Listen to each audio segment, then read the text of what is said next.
How's it going, everybody? Welcome to the Geeky Leaks podcast for May 18th, 2017. My name is Liam. And I'm Josh. And you know what? No, we're gonna take a second. That's ridiculous. So, just so you guys know, this is our third time doing this because technology doesn't work today.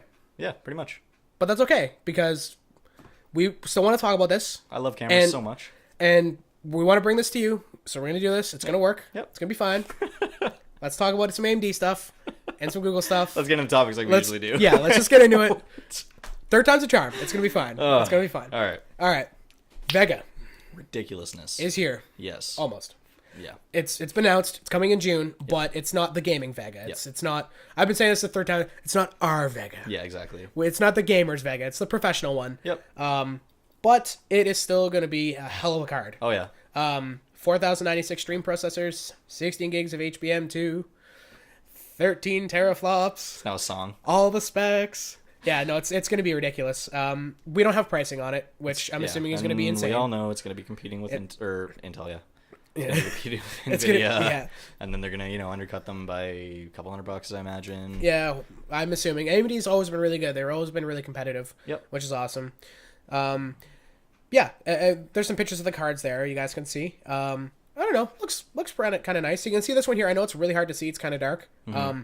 But if you guys check out the article, we have links to everything below. But if you check out the article, you can see right here, there's some water cooling tubes poking out of this one. Yep. So the consumer version should have water cooling, but like you were saying, it doesn't make any sense. Like, you don't see any businesses ever buying the water cooling version. Yeah, like I can't see anybody stuffing this into a server unless it's maybe like a desktop workstation hybrid thing. Maybe. And that goes back to the point that you were saying that it's going to be kind of a in between. It's not a workstation card. It's not a gaming card. It's kind of in the between a little bit. Yeah, like that's because that also makes sense. Why would they sell a water cooling version of a workstation card? That makes no sense. Yeah, that's weird because they sort of did that before, and I'm not talking about Fury X. Like they did the Radeon Pro Duo. Right, true. Which was like this weird thing where it's like, yeah, it's not a Fire Pro. Fire Pro is their pro stuff. Yes. But it's not like R something X something. Like it's not like an R390X or 490X. I think, correct me if I'm wrong, I think that card required water cooling. Yes, it did. Because it was like a dual Fiji card. It was like super hot. So I think that's why they did that in that particular situation. Yes. But yeah. But again though, like it wasn't like labeled as like this. It's not a Fire Pro, but it's not like they didn't make it into. It would have been like a 490X at the time because there's a 390X, right? Yeah. So they didn't do that either. It was like here's the Pro Duo. Yeah, with Pro in the name. Yeah, it wasn't it's like the consumer card. It wasn't in the consumer line, but it also wasn't in the Fire Pro line. So yeah, they've kind of done this before. But much like Nvidia does with the Titan. It's not. But Nvidia shoots themselves in the foot with that because they're like, this is not a gaming card. Like they say it's not a gaming card, but then when you buy it, there's GeForce on the side in green letters. They brand it as gaming. So I don't know. But anyway, I don't know where this is going to fall. Yeah. I do expect it to be well north of $1,000. Oh yeah, I would expect, but I don't know how north that is. That'll be close to there for sure. But it's going to be a beast. There's a couple of benchmarks that have it here. They put it up against the Fury X, and I know there's some other slides that were part of the event as well, where they put it up against like the P100 from Nvidia and a Titan XP, stuff like that. So it's going to be a hell of a card.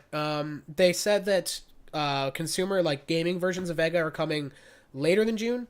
How much later? I don't know. I hope it's July. I hope it's like July 1st, but that's not going to happen. No, it's going to be like October, September, like we were saying. I think it's going to be like end of Q3, maybe beginning of Q4, but probably like that, like end of summer, beginning of, because they want to get that when all the big AAA games come out. It's going to be back to school. Yeah, like for sure. And I also suspect that card, I could be wrong. I could be totally wrong, but I also suspect that version will not have 16 gigs of HBM2. I think it will be 8. Probably. Because I just don't see it. HBM's too expensive, especially if they're targeting, like, even if they're targeting, like, the 1080 Ti price of, like, $700, I just don't see 16 gigs being put on there. No, it's not going to be competitive at that point. Yeah, like, it's going to cost too much for them to make. So. Exactly. But either way, I'm excited for it. I just want to see it, because, like, we've been waiting for Vega for, like, a long time. Yep. It's been way too long. Like a long time. It's overdue. Yeah. But yeah, anyway, more AMD stuff. So, Threadripper. Make that parody metal band. I love this name so much. I keep saying it, but the Threadripper. I know. It sounds like either like an 80s like power metal band. Yeah. Or like a death metal band. Like something like super heavy. Like, like I don't know which. Like either like Judas Priest or like Cannibal Corpse. Like one of those two. Those are two pretty big. Like something really like That's epic sounding or really brutal. But That's anyway, funny. Yeah, so this is going to be their answer to like Intel's X99 or like the X299 stuff that's not out yet or Yeah. whatever. Their high-end desktop stuff. Yep. We know, obviously, based on the slides, it's going to be 16 cores and 32 threads on the high end. Which is insane. Which is awesome, because I don't, there's no pricing announced, but I would expect it around 1,000 US, give or take, maybe 11 or 1,200 bucks, but I can't see it being any more than that. Yeah. Which is awesome, because as far as we know, nothing official has been announced, but all the internet buzz around Skylake X is 12 cores on the high end. Yeah. So, I mean, this works out great, because there's only one of two things that can happen. Either Intel actually adjusts their pricing correctly, which means that their 12 core will be around $1,000, which means that AMD still has more cores for the same money. Yep. Or Intel doesn't do that, and they make it $1,700 again. And AMD just crushes them. And AMD just demolishes them. Yep. So either way, I think this is awesome. I really don't think anybody's gonna buy the chip if it's $1,700 and this is 1,000. But I we'll don't think so see. either. Like I just don't. Hey, look how many people are buying Broadwell E right now. Like, and by that I why? mean like almost nobody. Yeah. Because so you can get an 8-core Ryzen chip for literally half the price. Yeah. There you go. So I mean, yeah. But yeah, it's gonna be much the same. Like, we're gonna get the quad channel memory, more PCI Express lanes. I would imagine we'll start to see motherboards with like 2 M.2 slots on them finally from AMD. right. Yep. Because that's been a lot of Intel, both on X99 both on Z170 and Z270. Yep. I don't know if there's maybe one or two, but there's not a lot of X99 boards actually with. Just because it's older, I think. Yeah, just because the chipset's older and stuff. So. Because I don't remember any, even though it has more PCI Express lanes. Like, there's maybe one or two that I can't think of, but off there's the top probably of my head, top end, like, like the Deluxe, $500 boards, like the or- Deluxe, or like maybe like the Rampage Extreme or something. Sure. Maybe. And even that then, would I make actually sense. don't know. Like, that might not even have 2. I don't think they do. Yeah. I feel like so that it's would basically be a like thing. Kaby Lake and Skylake for your dual M.2. Yeah. So we might, we might start to see that on AMD side now maybe as well, which would be That'd be nice. Like, dude, RAID 0, NVMe. Oh my god, so fast. Yeah, like too fast. That'd be insane. So that'll be awesome. This is probably going to be like Computex. So probably end of the month, beginning of June kind of thing. Which ties into our next thing, as you guys can kind of see here. What's this 32C? What? Oh. It's this Epyc new chip AMD's been working on. Oh, it's so epic. Yes. In fact, it is Epyc. You're right. EPYK. It literally is called Epyc.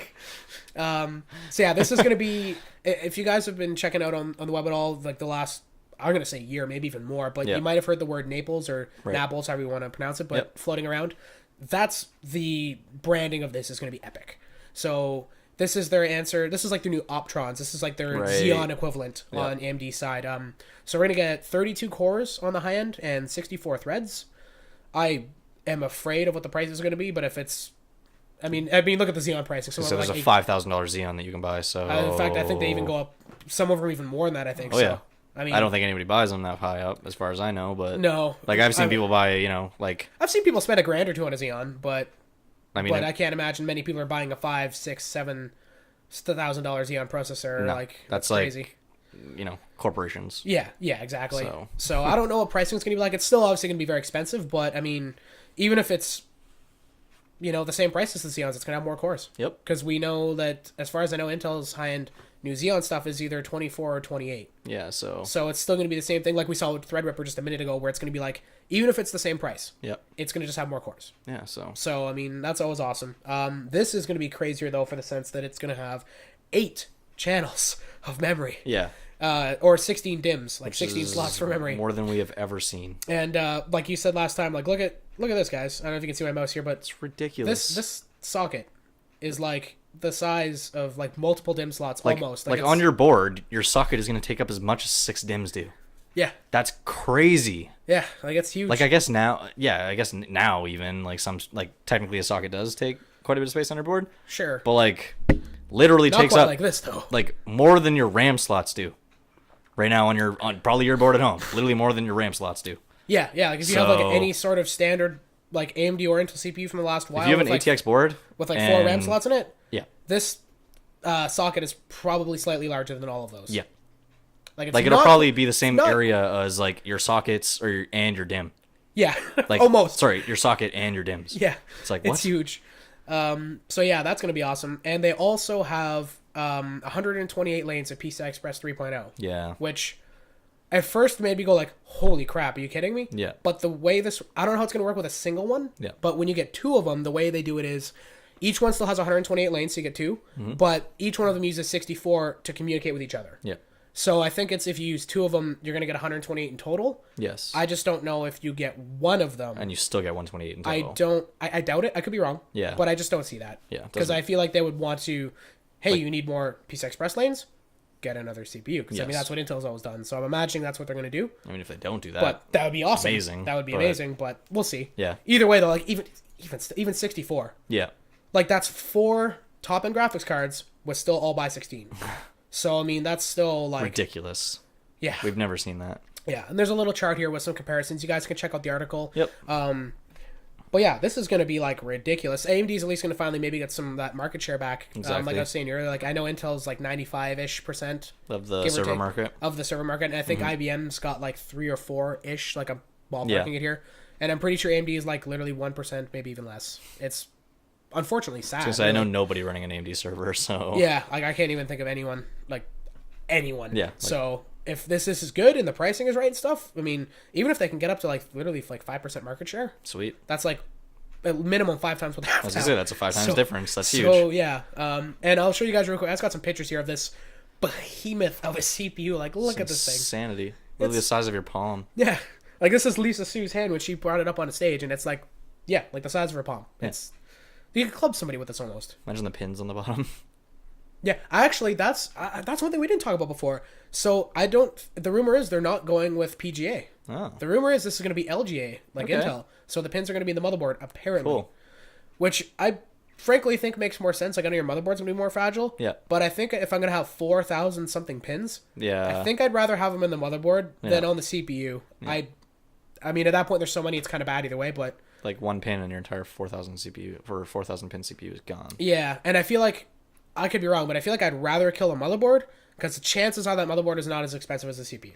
I would imagine. I could be wrong, but yeah. I feel like that's probably it. I think so too. Like with the Intel, with the Xeons and stuff, like I'll happily kill a Xeon motherboard before I kill a 20-core Xeon. Oh yeah, 100%. So, yeah, I think that's what they'll do. I could be totally wrong, but... And then there's another shot of it delidded. Yeah. So, like, just for context, guys, like, each one of these is 8 cores. So, like, if you go on, like Newegg or NCIX or something, or Amazon, wherever, and you look at, like, a Ryzen 1700X, that's basically one of those right there. Yeah. And then there's another one. And another one. And etc. Like, this thing is just insane. So, it'll be cool to see that come out, and hopefully the pricing is right and all that stuff, which I'm sure it will be. Make them competitive, hopefully. Yep. Get a little AMD's bit of just the being market. competitive this year, man. Oh, yeah. Just competitive. That's what they need to do. That's how you freaking make money, is you be competitive towards your competition. Yeah, like, exactly. Jeez. No, like NVIDIA and Intel. Yeah. Well, and like I said earlier, too, like, I don't have the exact numbers, but I'm, like, AMD's, like, whole company operating budget is, like, within earshot of Intel's R&D budget. Yeah. Okay. Yeah. That's ridiculous. Like, it's, I don't know the exact numbers, but it's within, like, close enough. And they still get the same performance. And they're getting or very close to it. Very close to the same performance. Jeez. So, that's me. Like, AMD is, like, killing it right now. Yep. So. But anyway, that's enough AMD stuff. Let's talk about some Google stuff, because Google I.O. happened this week. And, yeah, they had a lot of stuff announced. So, this was their tensor processing units. This was their stuff for deep learning. Yep. They want to target. They already started rolling these out into all their servers and stuff, which is awesome. But basically, there's 4 of the processors on this board. Each one of them's got its own little heatsink here, and each one of these does 45 teraflops. So 4 times 45, you get that's where you get your 180 from. Yep. But the thing that's crazy about these is they put these all together, like you guys can see here, 64 of these together, and then they started daisy chaining them. So just 64 of these by themselves is 11.5 petaflops, which of deep learning specific training, but still compared to anything we've seen like up to now. Yeah, it's not even close. Blows everything like, out of the water. Tenfold. Like they say down here is stuff that used to take a full day to train on 32 of the best GPUs, which they don't say what they were to be fair, but whatever it was, like 32 of the best GPUs, now takes an afternoon using an eighth of one of these. So that's insane. Google's not messing around with deep learning. Like, no, they want AI like right now. You know, kind of every time I see something like this, it always makes me think like, wow, I'm like, they're probably really happy they got the name Android. Oh yeah, because if anybody's going to come up with an actual Android, I bet dollars to donuts it's Google. Yep. Because if anybody's going to build the actual artificial intelligence for that, who's actually like search engines are the closest thing we have to AI right now in terms of like. Oh yeah, like without a doubt. Like that's easily the closest thing. And it's basically like Google and Bing, and like Bing's not very good. No. So they don't compete on the same level. No. Like Bing is a fine for search engine if I want to like, I need to find this article. Yeah. But like it's not the same. It's not on the same level. It's not Google search. It's like Google not does even... more things than just search. Yeah. So. So yeah, this is pretty cool. This is one of those things. It's kind of getting scary. Yeah, a little bit. It's a little bit scary. A like, little bit. Like what do we know? It's one of those things where it's like. Where are we? How far do we have to go to get to the point of no return where now like the singularity? We are not intelligent anymore. Yeah. We are half intelligent. I don't know, but I think it's sooner than a lot of people think. It's scary. Like you said, if we keep going up by 10 times, if we keep upping ourselves by this much each year or every other year even. Where are we going to get to? Like, where are we going to be 10, 20, 30 years? I mean, like we were 20 years ago. Yeah, it's already like insane. Google was barely a thing 20 years ago. Yeah, and now it's like... We dominate the world. Yep. So But yeah, anyway, it's gonna be crazy. Moving on a little bit, still more Google stuff though. Yep. Android O. Yeah, this is crazy. I always love new Android. I mean, I wish that my phone got more regular updates. Yeah, but and like I was saying before, like the previous versions of Androids weren't as not feature ridden, but they didn't come with all these new features. You know, like the last like going from like 6 to 7. Like M to N was not generally like feature ridden. It was more a couple new things, but it was like Doze and then better performance. Yeah. So it's like, okay, Doze is kind of a feature, I guess, but it's not something that like you use on a regular basis. It's just like, oh, now your phone consumes less battery when you're asleep. Yeah. Cool. Like that's not something that's like, oh shit, I'll use this all the time. Yeah. It's not like a new like I don't want to say app, but it's not something that's like holy crap. This is gonna change the way I use my phone. Yes. Or whatever. This is more of just like, hey, I left my phone on the nightstand table. I didn't lose 20%. Like, I lost like 5 or something. Exactly. But yeah, it seems like this time around they've stepped it up in terms of like adding some new features and stuff. Yeah, there's quite a bit of new stuff to talk about here, and this is only in the beta, so I mean there could be more later on. Exactly. Even. But we'll just quickly run through the ones that I mean we kind of think are the most important or pretty ones we would actually even use. Exactly. This one in particular, picture-in-picture. I know, like you said, like I know some phones have implemented this before. I think Samsung's had it, and maybe one or two other people I can't think of, but now it's going to be built right into the OS. Exactly. Which is awesome. I mean, it's not something that I really find myself using. Yeah, I don't think it's going to necessarily change the way that I use my phone. But like I was saying, it's handy to have. I'll take it. It's cool. That's cool. Yeah. I mean, I feel like it's one of those things. Like me and you might be like, yeah, but there's somebody else there that's like, whoa. Yeah, exactly. Picture-in-picture, like sweet. And I mean, I know there's going to be that one application or that one time where I'm like, oh shit, like. Yeah. Why don't I use picture-in-picture? Like, this would be super useful right now. That's what I'm thinking. It's going to be one of those things we might not use often, but like when we use it, it's going to be like, oh my god, I'm so glad I have thank this. God I have this. Yeah, exactly. But yeah. The other thing they talked about, faster boot times, and on the Pixel devices specifically, they said double, like twice as fast boot times. So it's probably going to end up being twice as fast all around at that point, because manufacturers are just obviously like, if Pixels are getting twice as fast, then all the other manufacturers are going to want to get the same speeds. Yeah, and I mean, like I said, this is a beta, right? So they're going to optimize it more. Okay, yeah, if it's twice as faster than a beta too, holy shit, how fast is it going to be when it actually launches? Yeah, exactly. Damn, I didn't think about that. Yeah, but, yeah, that's going to be awesome. This one's cool. I like this one, restricting your background apps, because like, some of them are just awful right now. Like Snapchat uses a fuck ton of battery. Yeah, I know Facebook's one of the bad ones too. Yeah, it just constantly fishes, or like it's constantly in the background looking for more information, right? Yeah, so it's just like sucking battery all the time. Yeah, and even if you close it, it's still actually open. Yeah, exactly. You have to like actually go in and disable it, or you have to like force stop. Yeah, force stop. Yeah, that's what I'm thinking. Yeah, in order to actually stop it. So I don't know to what degree this is going to happen. So like I saying, I don't know if it's going to like actually stop apps or just restrict what they can do or when they can do it. Or how it's going to exactly work. I don't think it's going to force stop stuff like how we just described, because that's like kind of like crashing the app. Yeah, fair. Sort of. Fair. Like so yeah, I don't know if it's going to just restrict what it does or like when it does it. Like that's like doing Alt F4 on your Windows. Yeah, fair. It's like, hey, you don't run anymore. Like dead. Yeah. Like, so I don't think it's going to do that, because that's just a little extreme. Yeah, I think it's more or less going to do what you're thinking, and it's like, you no longer have access to Wi-Fi while you're in the background. Or, sure. Yeah, like this app no longer has like things like that. I think that's what it's going to generally do. That's probably very vague in terms of what it does. It's probably like way more intelligent than that. Yeah, later on. But yeah. And then that stuff like the smart copy and paste, which was basically like, so like say you copy somebody's phone number. Or a phone number anyway, it'll like automatically go into your dialer to call. Yeah, that's crazy. Or like, if that's you super useful. copy an email address, it might automatically open up like compose a new Gmail, stuff like that. So that's pretty cool. Yeah. I could definitely see that being really handy. Like I'm down for that. Yeah, that's super useful. How often do you copy and paste an email address without actually wanting to send that email address an email? Yeah, very rare. Like, or I can't even... same with a phone number, unless you want to call it or add it to a contact. Yeah, exactly. I don't really copy phone numbers. Like, I don't, unless I guess I'm trying to send somebody's phone number to somebody. Yeah, true. But I mean, yeah, true. But that's pretty rare. You would just like share the contact though. Yeah, exactly. Or something like that. And I mean, like, not all the time, but more often than not, I'm sharing somebody's phone number. It's not always, but quite often it's a phone number like I know. Yeah, true. You know, like you can just like it'd be like one of our friends will get like Zach will get a new phone and he'll just be like, oh, like I need Josh's phone number or something, and it's like, okay, I know your phone number, so I'll just something like that, for example. But that makes sense. Yeah. The other thing that I thought was pretty cool, that the adaptive icons, I think that's just more to do with like the look and the feel of the OS and stuff. Sure, like to match material design. And yeah, exactly. Yeah. So that's kind of cool. But there's stuff like talk about audio performance. So this is kind of cool because like if you break this down, this is actually pretty interesting because like obviously with Bluetooth, you know, like you got to compress the audio in order to get it over Bluetooth, or it's not going to get there in one piece just because it's too much data, right? Yeah. Especially if you're trying to like, you know, you got flax on your freaking phone, you're trying to use Bluetooth with your flax. I don't know if that's going to necessarily work too well. Yeah. So it's got to compress it, obviously, in order to send it. Mm-hmm. So I guess now there's just going to be way better Bluetooth conversion, like a better Bluetooth codec. Yeah. So you're going to have way less conversion when you go to your Bluetooth speaker or whatever. So I like all around, we should just see better audio quality on Android in general. Yeah, that's awesome. So especially, that's pretty cool. Especially once we get like the new codec is going to help, but especially once we get like a proper like Bluetooth 5.0 speaker. Yeah, exactly. It's not only going to have the new codec, but it's going to have the additional bandwidth and the increased range and everything.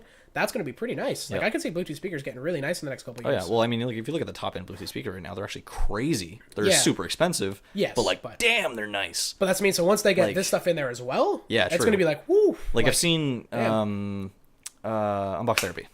Did you go watch his latest video? I love how I'm shouting at a YouTube channel from my YouTube channel, but Lou's awesome. I watched. Was that the headphones he just did? No, the Bluetooth speaker, the giant, really expensive Bluetooth speaker. I didn't see that. It's probably like I don't remember the title of his episodes are, but it's like most expensive as shit. You know what I mean? It's like one of those things. Yeah.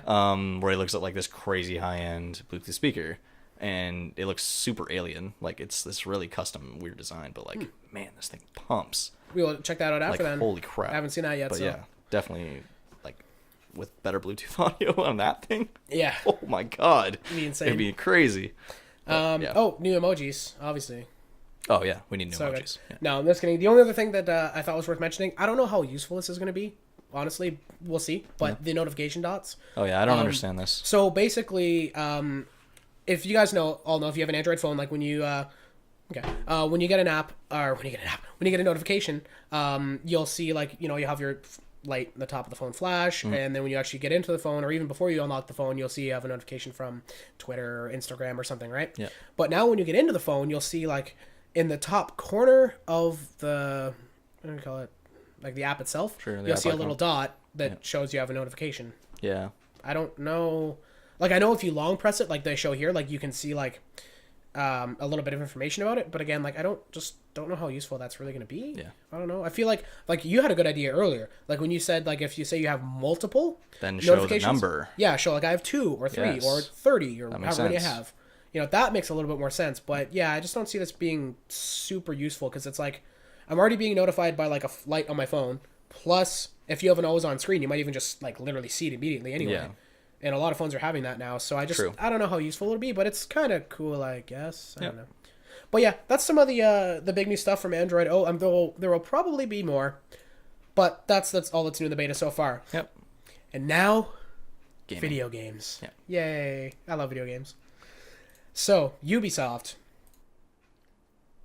Ubisoft has got a bunch of new games coming out this year. We got like they talked about like Far Cry 5, a new Far Cry, new Assassin's Creed. Yep. South Park and The Crew 2. So basically they're going to release all their top end titles, new games this year. Yeah, pretty much. Hell yeah. Yeah. Like hell yeah. I am down. So I didn't play the first Crew, so I can't really speak to how stoked I am for the second one. It's okay. It's good. Like it's a good car game. Cool. Yeah. Like, I didn't play yet. It's basically an open world car game. Okay. And you get to travel the United States. Oh right. Okay. It's actually pretty cool. Okay. Because you can go from coast to coast. Yeah. Like I can go to New York and then I can travel to. Is the map actually like California? Huge? Or? Obviously it's not going to take me 5 days to get across the country. No. But is it like pretty huge though? It's large enough. It'll take me 40 minutes to get across. Okay. Maybe not quite that much. Maybe like 30 minutes. But still. And again, I don't have like a top end car.